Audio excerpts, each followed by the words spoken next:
In the end, everyone agrees.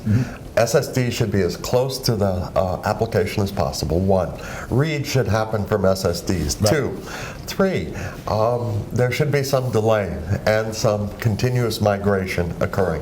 Whether that's, when we talk about caching, we typically talk about a much tighter slice than, for example, Right. hierarchical movement Right. across a hierarchy of memories. So, in general, that's agreed. First thing that should happen is that on servers today, and luckily we have the resources to do it, SSD should be close to the app. There should be a good deal of very fast, very nice, relatively cheap memory between the SSDs and the application. Talking about DRAM. Yeah, absolutely. Yes. Yep. And the world is a fine place for half the problem when that exists. The other half of the problem is a little more complicated. The other half of the problem is writes. 2 things have to happen on writes. First of all, writes have to be delayed massively. Massively. When we delay the writes, what occurs is that the rewrites, the same block written over a second time, are eliminated. Right. Second, when we delay writes, we can take advantage of the slow periods in the SSD to write them back at times when the SSD is not busied by the writes. Right. SSDs don't write well. Right. They simply don't. And there's no conceivable technology that, at least at this moment, that will improve on that without causing a change in the economics of these systems. Correct. The only solution to that, unless you are going to live with hyper volatility, is that writes are going to go off platform. First thing, right? Writes are streaming writes. They're continuous. They're not updated. They're coming off platform continuously. On platform, you're soaking up rewrites. The old writes are going away. But off platform, they're streaming off. Why are they streaming off? Because if your power goes out,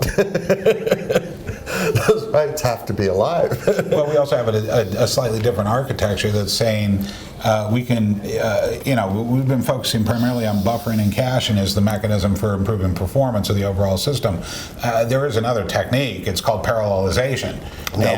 When you look at Hadoop, or you look at MapReduce and all that, what you're doing is you're spreading the workload over. They're part of the same technique. Right, and that's kind of where I see the whole buffer cache thing going, is as a platform that spreads across a whole bunch of systems and has necessary firmware or code built into it to do the replication wherever it needs to go. It's a recognition of something that is a fact, and it's been a fact for a while, and that is that disks read poorly but write really well.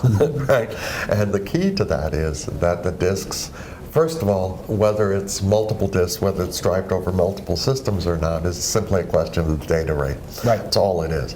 But in terms of the latency of writes that are occurring, the trick is solved 2 ways. One is, don't move the head.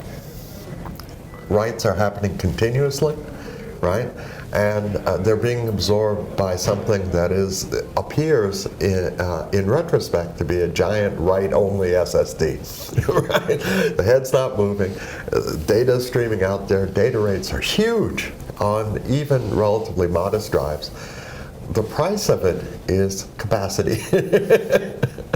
You're going to garbage collect later, you're going to eliminate the inefficiencies later. Well, it's also it's preservation of the current flash technology as well. Absolutely right. Absolutely. Because you're going to have to coalesce writes in order to avoid hammering the drive with rewrites of everything for every small block incremental change that occurs. The idea of trading performance for capacity is no longer a debate. It's already happened. Right.